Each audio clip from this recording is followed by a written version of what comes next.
Kaixo entzule, ongi etorri Zinemaldia podcast saioaren atal berrira. Oraingo honetan nik lagunduko zaitut.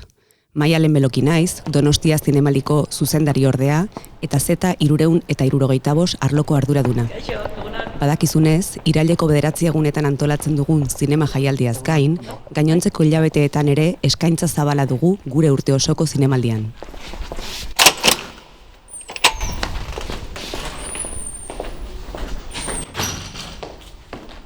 Iaz, esate baterako, Antxone Zeiza zinemagile donostiarraren inguruko hainbat proposamen izan genituen. Tabakalerarekin eta Elias Kerejeta zineskolarekin batera argitaratzen dugun zine aldizkaria Ezeizari eskaini genion. Horretaz gain, Zinemaldia Plus programan bere film ezagunena eman genuen, Kearteko egunak, Donostia Zinemaldian euskaraz lehiatu zen lehenbiziko filma, 1989 urtean estreinatutakoa. Zeizaren materiala dago erreserbako fondoan. Baitze hau kamara dia pelikulentzat. Eta hau da lehenengo kamara. Orduan hemen Kearteko egune pelikula 35 minututakoa hemen dago. Dago 6 gradutan gutxi gora. Euskadiko filmategiko nabeetan gaude, Donostiako Tabakalera zentroan. Artxibo honetan gordetzen dira kontserbazio baldintza onenetan gure zinemarekin, euskal zinemarekin zerikusia duten milaka film eta mota guztietako dokumentu eta objektu. Hemen dago Antxone Zeizaren materiala. Konserbazio eta dokumentazio sailean lan egiten duen Maria Lopetegik materialak erakutsi dizkigu. Gidoiak, zenbait gutun, argazki pertsonalak, baina ere bai rodajeko argazkiak. Kearteko egunak, secretas intenciones, orduan bira, Kelarrea diez, Felicidades Tovarich. Gotorleku itxura duen toki honetan, etengabe ari dira material berriak sartzen, eta gutxik zeuden apalak, objektu berriekin betetzen joaten dira pixkanaka. Izan ere, 2022 urtean, Antxone Zeiza zinemagilearen artxibo personala jaso zuen filmategiak. Dia, Kearteko egunen gidoiak, bitxo adibidez, daude zuzenketak, ikusiko duzu hemen, bitu, hau ezabatuta eta como siga provocando, Antxone Zeizari buruzko doktore tesia 2010ean defendatu nuen, eta iaz tesi hori Shangri-La argitaletxeak plazaratutako Antxone Zeiza, Vidas, Tiempos, Obras izeneko liburu bihurtu nuen. Bertan gogoratu dudanez, Espainiako eta Euskal Herriko zinemagintzan berebiziko garrantzia izan zuen arren, Ezeizak ez du inoiz jaso merezi zuen aitorpena. El Próximo Otoño eta Kearteko egunak bezalako filmak zuzendu zituen, eta ikuska sail dokumentala ekoiztu zuen, gure zinemagintzaren mugarria. Baina duela 12 urte hil zen, eta oraindik ere zuzendari maldito ala gaitzetxitakoaren etiketari lotuta jarraitzen du. Zergatik?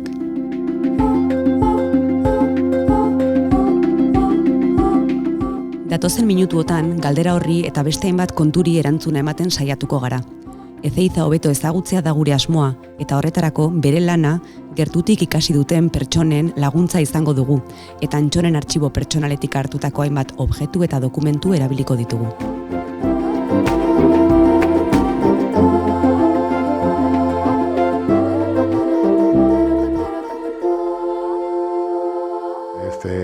Siendo niño no existía el festival, pero yo el cine sí lo empiezo a amar desde niño, porque yo vivía en la calle Prin 51, justo enfrente del Bellas Artes.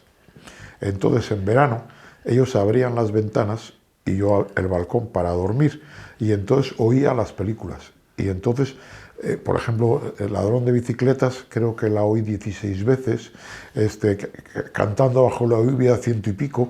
Entonces, tenía una afición enorme que quería, en la medida que fuera autorizada, ir al día siguiente a verla, porque ya la había oído y tal. Entonces tuve algunos problemas. Antxone Zeizaren ahotsa entzuten ari gara. Diego Galanek zuzendutako Una historia del zinemaldia dokumentaletik jasotakoa.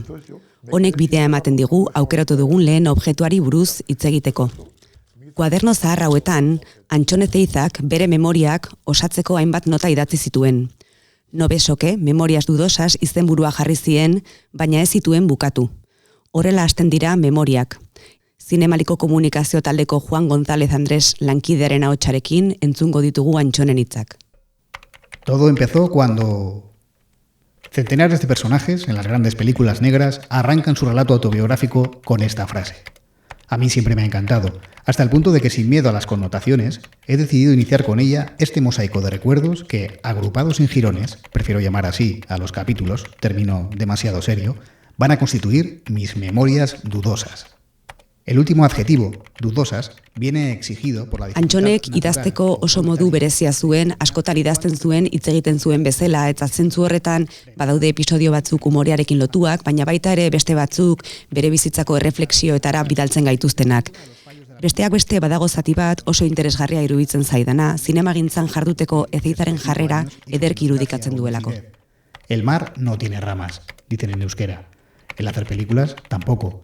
Se trata de dar la cara, de poner la otra mejilla, la otra crisma si se tuvieran dos, de responder solo y solo con la obra. La palabra hay que cedérsela al público, a los críticos. Lo tuyo es desde ahora hacer. Y cuando, como en este caso, te piden que escribas sobre ti, lo mejor es callarse desde que tu primera película existe y recurrir a la frase hecha que es a la vez tímido desafío y orgullosa defensa. Haya películas. Itsasoan ez dago adarrik. Hau da, itotzen ari zarenean, ez dago heldu diezaiokezun ez adarrik ez ezer. Eta beraz, arpegia eman behar duzu zure lanarekin.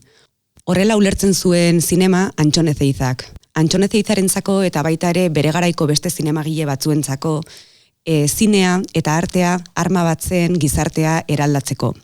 Bere garaian korronte artistiko batean bihurtu zen hau, eta zinemagile askok errealismo dialektikoa defendatu zuten beraien ustez bakarra zelako gizartea eraldatu zezakeena. Beste zinema korronteak ez zitzaien bereziki gustatzen.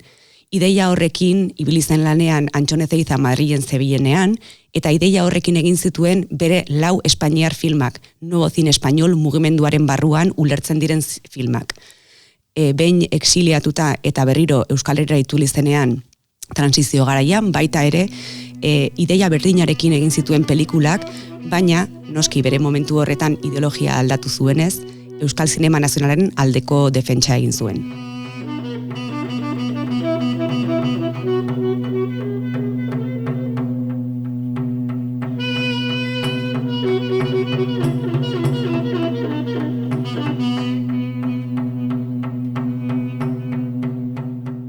Gurekin dugu Irati Crespo zinemaldiko lankidea.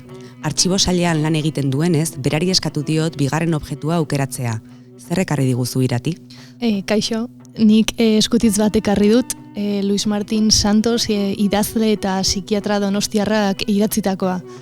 Tiempo de silencio novela berritzailearen egilea izateaz gain, Antxon Ezeizaren lagun mina izan zen. Izan ere, el próximo otoño, Ezeizaren lehenbiziko film luzearen errodajean egon zen Martín Santos, 1963 garren urtean, Granadako kostaldean, eta filmaketa horretan oinarritutako kontakizun bat idatzi zuen ere, Condenada belleza del mundo izena eraman zuena.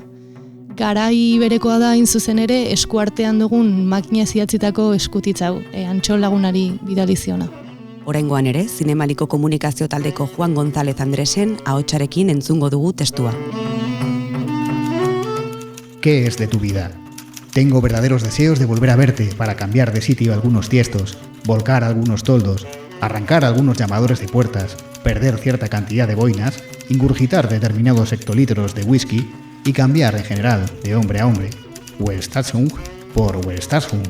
Me gustaría saber qué demonios de películas haces y por qué no apareces por la vernácula tierra natal. Acuérdate de que debes trabajar frenéticamente y sobre todo de mi consejo fundamental, tantas veces repetido y que temo que, aunque sin duda tomado en consideración, todavía no hayas puesto en práctica. La tribuna de la plebe está bien y también te echa de menos. No dejes pasar las conmovedoras fechas sin aparecer como el comendador, aunque sea por un hueco entre 2 ladrillos y, a ser posible, con el pelo arreglado a la navaja y un buen etcétera, etcétera. Me parece que soy impertinente hasta por carta, o sea que te dejo sin otro consejo alguno. Un abrazo, Luis.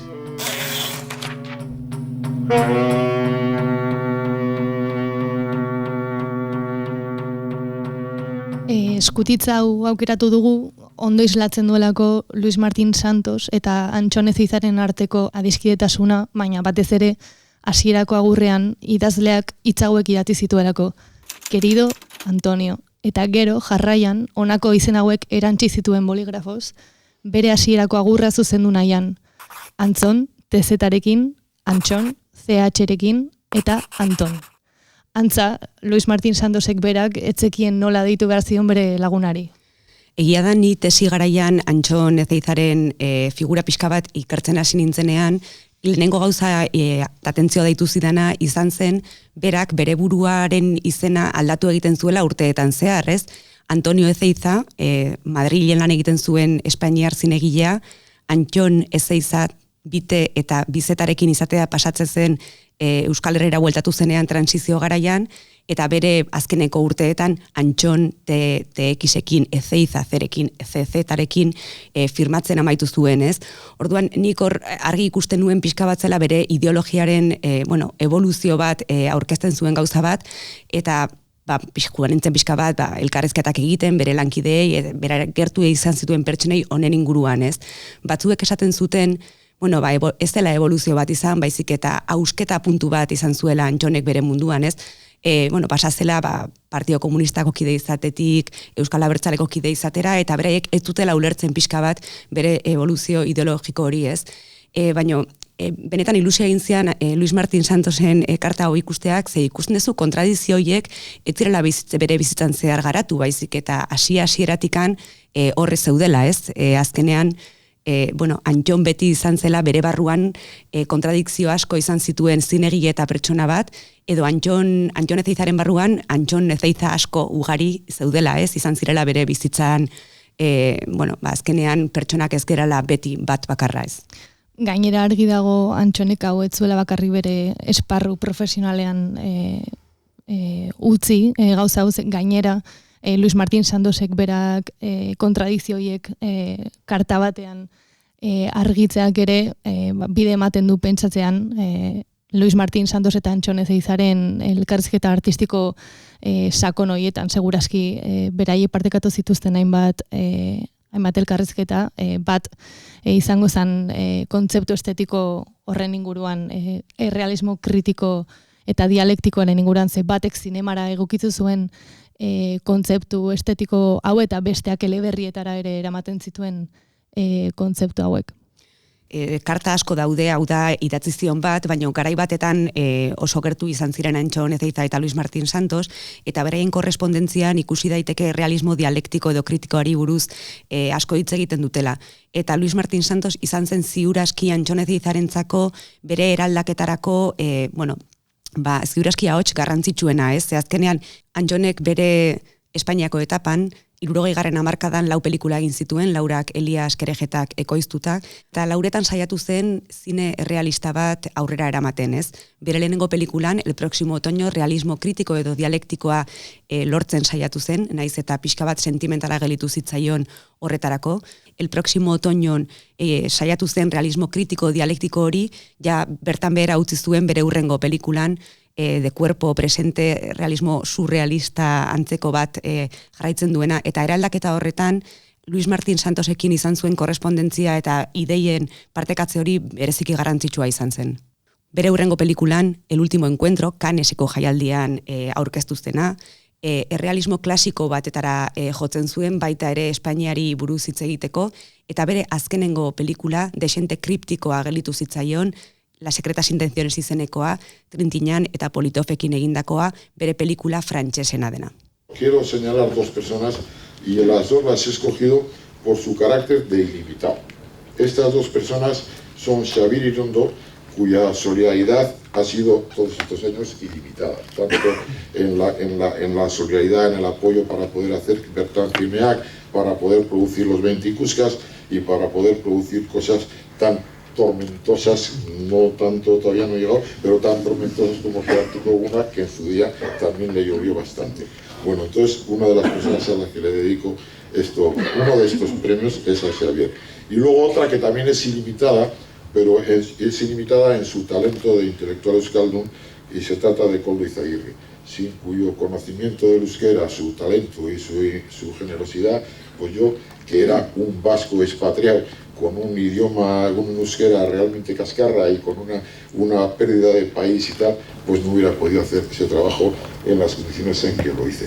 Entonces a estas 2 personas les dedico mi parte vasca. Bueno.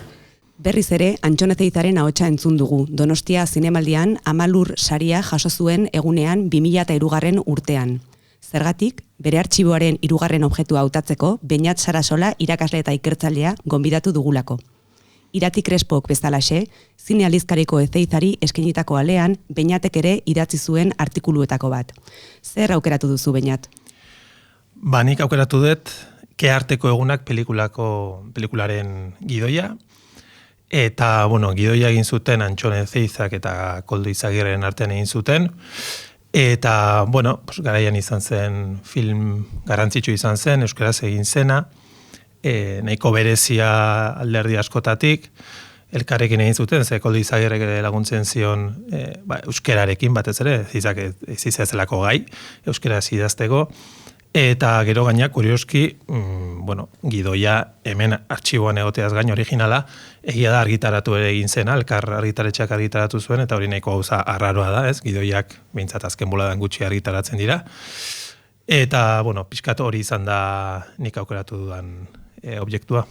Egia da, pelikula oso garrantzitsua izan zela bere garaian arrazoi ezberdinengatik, baina Antxonek bazeraman denbora Euskal Zinema Nazionalari eman nahi ziola merezi zuen pelikula bat, eta hau Kearteko egunak izan zen bere erantzuna, ez? Berak eman nahi zion pelikula hori.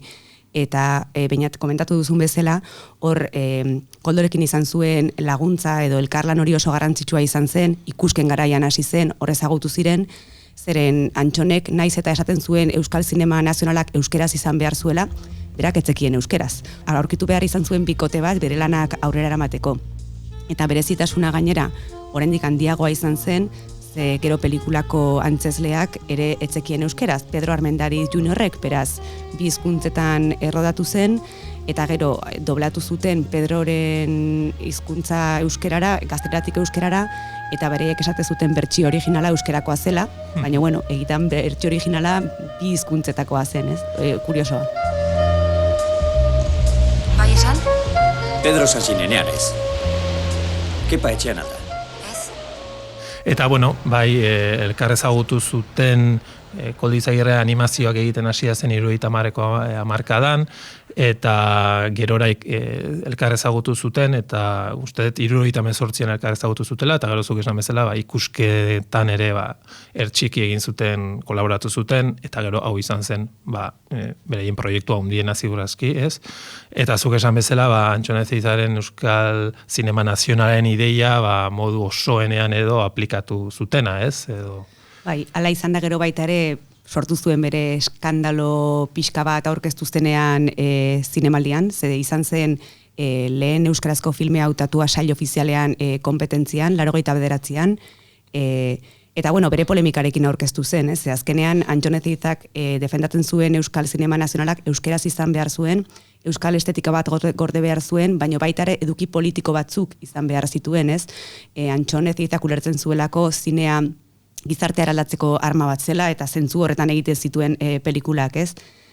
Orduan, aurkeztu zenean zinemaldian bere polemika kutsua izan zuen, baita ere gobernu zentralak finantzatutako pelikula bat zelako, eta pixka bat, Beñatek komentatu duzun bezala, biografikoa izan da Antxonen transizioaren inguruko irakurketa bat duelako, ez? Eta Antxonen transizioaren irakurketa, ezker abertzaleko ideologiako irakurketa zen, ez? Berari ez zaien gustatu nola gertatu ziren gauzak transizio garaian, eta pelikulan besteak beste hori ere islatzen da, ez? Orduan, zinemaldiko paso horretan izan zuen baita ere polemika bat, ez? Hor gogoratzen naiz titular batzuk izan zirela, morder la mano que le da de comer, kontu hauek, ez?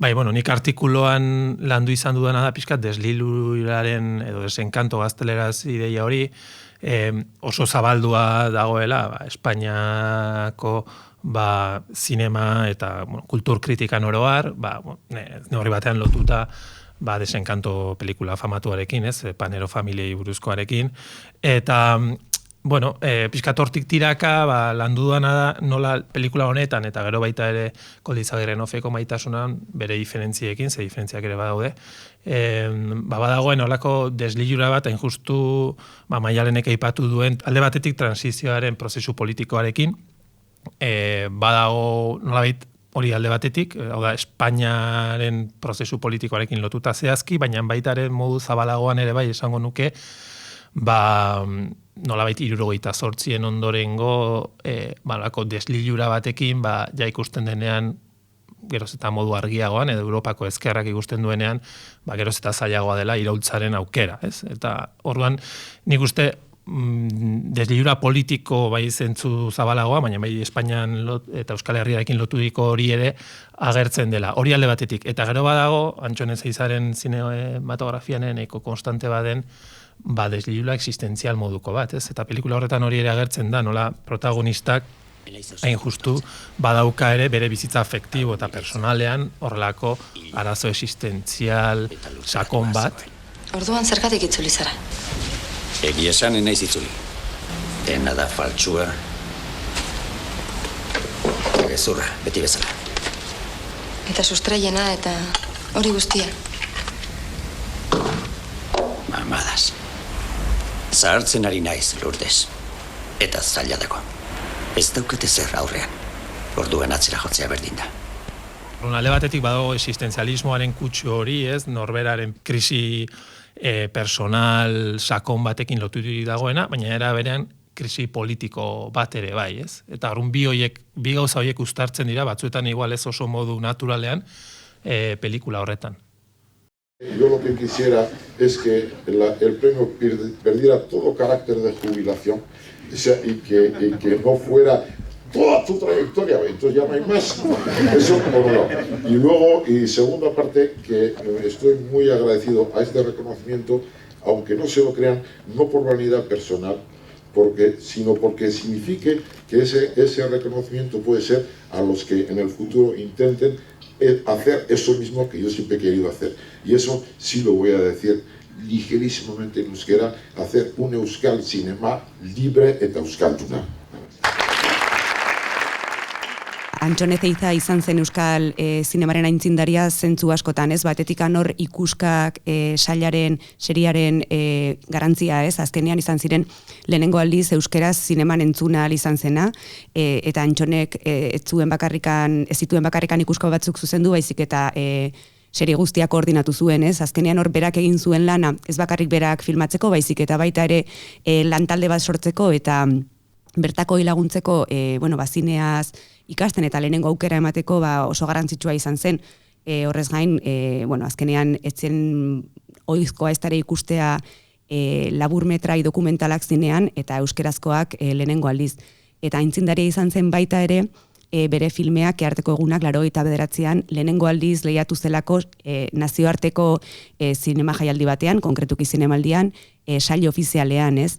Gero kostatuko zaigu Aupa Etxebester arte berriro euskarazko filmeak aurkitzen zinemaldian. Gero egia da gainera 25 urte pasa izan behar direla euskarazko pelikula bat zinemaldiko sail ofizian egon arte, loreakekin, 2014an okerrezoan nago. Orduan azkenean Antxon Ezeizak euskarazko zineari bideak irekizizkion zentzu askotan, ez? Entonces, claro, una manera de completar esa ansia de ver películas es la aparición del festival, que es el año 53. Entonces, claro, había que recurrir a lo que sea para tener entrada al festival, que tampoco era tan fácil. Entonces es cuando surge eso que yo no recuerdo bien, y que se hizo una especie de cursillos de formación o no sé qué, y como premio nos daban una especie de acceso al festival.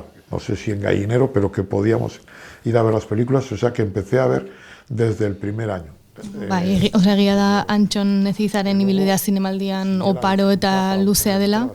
Zinemaldian hasi izan itzultzaile moduan frantsesa menperatzen zuelako, baduka beste anekdota bat ere René Clairrekin, René Clairren atzera begirako bate montatu zen urte horietan eta bera egontzan René Clairrekin, eta gero, kanpora juntzan Espainiara, Parisera, Mexikora eta bueltan berriz ere zinemaldian antolakuntzan sartu zen ja bereziki errespontsabilitate gehiorekin, hautaketa batzordean eta zuzendaritza batzordean baita ere, ezta? Pasé y entonces se instituyó eso de coordinador de selección, porque luego yo suelo decir en alguna entrevista he dicho que yo en este festival he sido todo menos botones y concha de oro. Es verdad que he sido coordinador de selección, coordinador de conferencias de prensa con 20 años, seleccionador de no sé qué, asesor del trilogismo, del triunvirato, asesor del tetravirato, o como se llama, jurado. Gané un premio San Sebastián en el 89 con Quédate con una, concursante, Barrios y Pueblos del 77, me faltan botones que no llegué a hacer, y Concha de Oro, que es una lástima, no he sido. Porque efectivamente en el 89 no tuviste la Concha de Oro, no. Pero sí un premio. Bueno, azkenean, gelitzen den galdera edo duda, Antxone Ezeizaren historia ikusita eta baitaren nola tratatu duen Espainiar eta Euskal historiografiak, da zergatikan ez duen lortu, merezi duen aitortza, ez?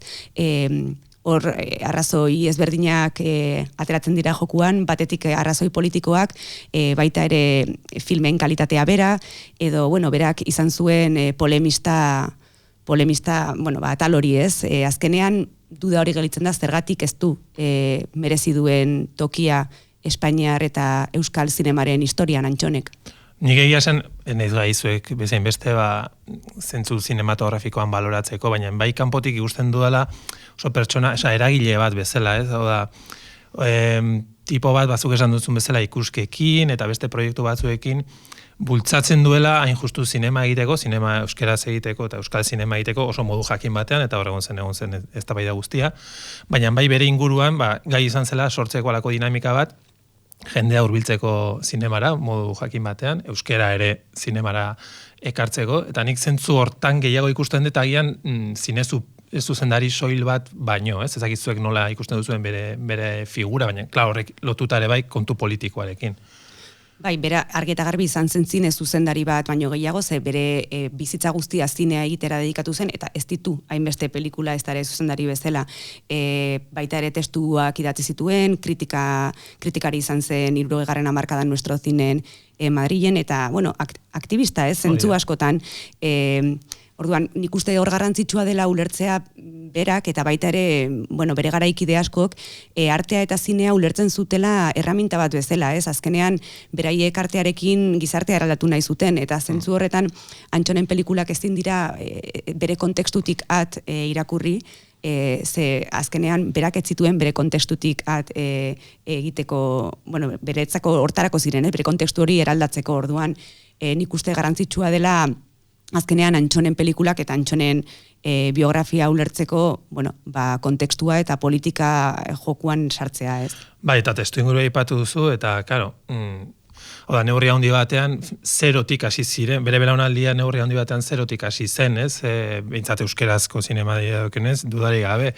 Eta horrek, astapenek duten, amateur edo kutsu hori ere segurazki badutela gaur egungo begiradatik, ze gaur egun segurazki zinemagile bat beste oinarri asko zer indartsuago batekin hasten da, baina hori hain justu testuingurekin dago teorian, ez? Bai, berazen jakituna, ez? Azkenean berak Madrilen ikasi zuen, Escuela Oficial de Cinematografian, momentu horretan Espainian zegoen zinema eskola bakarrean, eta transizio garaian bueltatu zenean, berak bazituen hor jakintza tekniko batzuk beste inork ez zituenak, ez?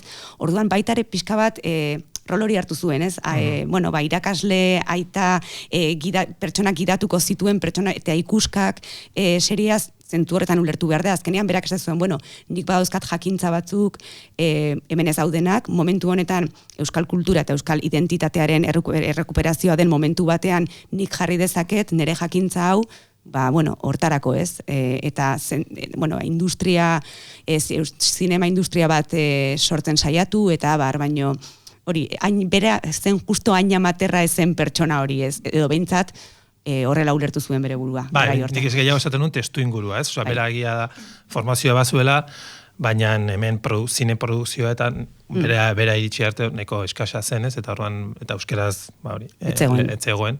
Eta baita ere testu inguru horretan ere badaude, hori Koldo Izagirreren pelikula, Angel Lertxundi ere zineman ibili zen, eta segurazki egora normalizatu batean hori ezen gertatuko, ez? Baina, dena zegoen egiteko neurri handi batean, eta testu inguruak ere hori markatzen zuen, nik uste. Ni gainera baita ere, Lehenik esan duen bezala lehen, zinegile modernoa denean Antxon, niri ere aldarrikatzeko iruditzen zaidala, bere lehen luzemetraia egin baino lehen egiten zuen zinea, idatziz egindako zinea, ez? Nuestro cine film ideal, eta hor badago gainera bere artikulu famatua, ez? Nos repugna John Ford, eta beste horrek horrekin esan nahi zuen guztia, ez?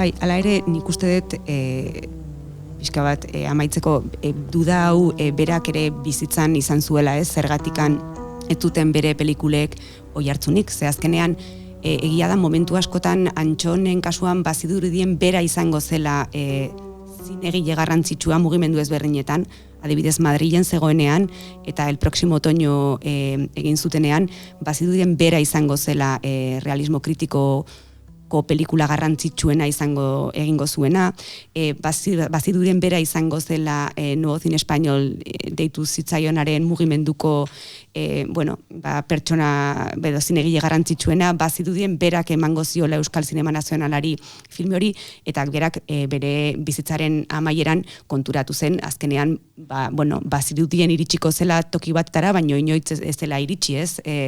Eta berak bazuen oso pertsona luzidoa zen baita bere bizitzarekiko, eta zaila da bakoitzaren bizitzarekiko luzioa izatea, eta berak hor kontatzen zuen hitzmotelaren txistea, ez? Ze esaten zuen bere bizitza guztian hitzmotelaren sindromeak izan zuela berarekin, eta txistea da bere zinema eskolako garaietan zirudienez popularizatu zen txiste bat esaten zuena, botatzen dutela, kaleratzen dutela hitzmotel bat irratitikan, eta hitzmotelak esaten duela, baina ez dut ulertzen zergatik botan haute, hau dena gaizki esan da noski, ideologiagatik, gorria naizelako, orduan, berak Antxonek esaten zuen, ez, bere bizitza guztian zehar, hitzmotelaren sindromea izan zuela, inoiz ez zuela jakin zergatikan ez zuen lortu exito hori, bere ideologiagatik, edo ez ditulako egin, pena merezi zuten pelikulak, ez, azkenean, berak bere buruarekin ere duda hau izan zuen amaiera arte. Nire iritziz eta ke arteko egunaken zentratuz, nik uste nabariak zaizkiola dituen, gabezia gaur egungo ikuspuntutik, ez, euraski gabezia teknikoak, nire gehiagi ere hortan sartuko, baina nirik, gehiago interesatzen zait, agian kultur dokumentu bezala, hau da, garaia islatzeko moduagatik, eta horren atzean dagoen irakurketa politikoa, eta hortik egin daitezken irakurketa, garaiko eztabaiden inguruan, eta bar, segurazki, pieza zinematografiko soil gisa baino, ez? Alde horretatik, horretik esaten dut, kultur dokumentu bezala iruditzen zela interesantea gehiago, adibidez, maitasun, horra saltzen maitasun historioa, eta nik uste gaur egundik, nahiko gaizki sartu den pelikula badela neurri hortan, hau da, egin barrugun ariketa dela kokatzekoa bere garaian, ez? Eta hori ere egin barru ikusleak, baina esan horrela besterik gabe ikusteko pelikula bat, segurazki gaur egun, aspektu batzuetan behintzat, nik ez dut ikusten, gaur egun ere vigentzia duenik, zentzu hortan. Behar bada, enamoratu egin naiz zutaz. Eskerrik asko, Pedro, baina ez da preciso. Nik beste zerbait behar nuen. Erabaki dezakedala jakitea. Maitatu egin litekeela. Eta ez bakarrik poema, noiz bukatu zain egon. Antxonen pelikulak ez dira oso ondo zahartu, konkretuki kearteko egunak nik uste bereziki gaizki zahartu dela, egia da, ziuraski agian Madrilen egin zituen 4 pelikulak hobe zahartu direla, baina guztiz ados nago testu ingurura jogabe ezin direla ulertu, ez, lehen komentatzen genuenagatik baita ere, azkenean Antxonek egin zituelako pelikulak bere testu inguru eraldatzeko baita ere, Nik uste erantzuna zaila dela, zergatik ez duen lortu exito, zergatik ez duen merezi duen rekonozimendu, eta azkenean ez dagoela erantzun bakar bat, ez? Bai, da bere ideia politikoengatik, bai, polemista bat zelako azkenean irati komentatu duen bezala ez, esate zituen gauza guztiak ziran pixka bat jendea usteko zur eta lur, ez? Nos repugna John Ford, esan dezakezu beste 1000 modura, baino berak horrela esaten zuen, ez? Eta gero baita ere, eta esan behar da, bere pelikulak ez dutelako lortu diskusio gabeko kritikaren aldeko mugimendu bat, ez? Azkenean, defendatzen dituzte batzuk, pelikula batzuk, beste batzuk, baino ez dira horrela indiskutible diren pelikula horietakoak. Azkenean, gauza guzti horiek koktelera sartuta, pixka bat gelitu da hor, ahaztu egin zaigula Antxonen figura, hala ere, naiz eta hau kontuan hartutan ere arraro egite zait, zergatik ez den lehenago berreskuratu. Ni naskatuta nago hainbeste violentziz. Alde egin dezatela, eta akabo violentzia. Ez da, inerreza. Gainera niretzat, ez dago hori baina okerragorik. Eriotzea. Nekane, ni banoa. Eta nik politikoki ere pelikula ikusi duanean interesgarria ditu zait, azken urteetan eta memoriaren inguruan eta bueltakari garela, nik uste zentzu hortan baduela interesa pelikulak. Bai kontestuarekin lotuta eta hor badago momentu klabe 80etan, gure historia politiko horrean kokatua, presoen gaia dago, eta horren aurrean jendeak hartzen dituen ibilbide politikoak, esanet, alde horretatik nik uste interesgarria izan daitekela, naiz eta nabaria den baita ere bere ideiak zentzu diren, eta hortarako erabiltzen duen pelikula. Eta, nik adibidez hori, maitasun historia aldetik, asko zen naifagoa iruditzen zaitez, ez da zaitu iruditzen hain interesgarria alde horretatik. ¿Dónde vas a estar mejor? En cualquier parte, sobre todo en la residencia. Bueno, de eso hablaremos cuando estemos más calmados, ¿ya? Felicidades, Tovarich. Será gilipollas. Llamadme tú a mí, Tovarich. Tovarich, camarada, creía que te haría más ilusión en ruso. Hala, venga, ahora todos a felicitar al abuelo. Tú nunca has sido camarada mío, ni de nadie. Toma, abuelo. No, cómetela tú. Nik normalean beti esaten dut, bere azkenengo 2 filmak, Kearteko egunak eta Felicidades Tovarich biak batera ikusi behar direla. Ze azkenean, Kearteko egunak filmean, berak berrirakurtzen du bere bizitzaren eta bere zinearen etapa bat, transizio garaia eta Euskal Zinema Nazionalaren etapa, eta Felicidades Tovarichen bueltatzen da bere Espainiar etapara, bai zinemara eta bai ideologiara, ez? Ze bere garaian hori Partio Komunistako kidea izan zen. Orduan, biak diptiko bezala ikusi behar direla iruditzen zait, eta horrela ulertu daiteke nola bentsat Antxonek ulertzen zuen bere burua, bere bizitza eta bere zinea, ez? Oso interesgarriak dira biografia aldetik, eta gainera baita ere formalki, bat eta zine realista, eta besteak jotzen du pixka bat de cuerpo presente, edo bere Espainiar etapan ibili zuen zinema lengoaietara, ez? Orduan, nik uste biak batera irakurrita ulertu daitekela ondo Antonio Antxon Ezeiza.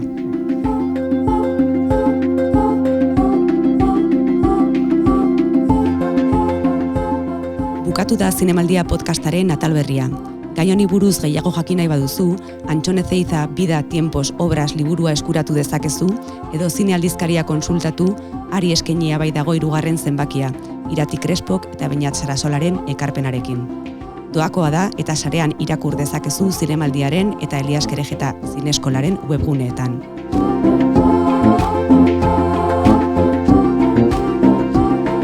Eskerrik asko Maria Lopetegiri filmategiko ateak ireki izanagatik eta Elias Kerejeta Zineskolako lagunei ikasgela honetan saio egiten uzteagatik.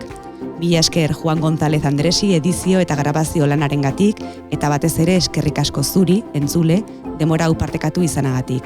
Ongi izan eta hurrengora arte.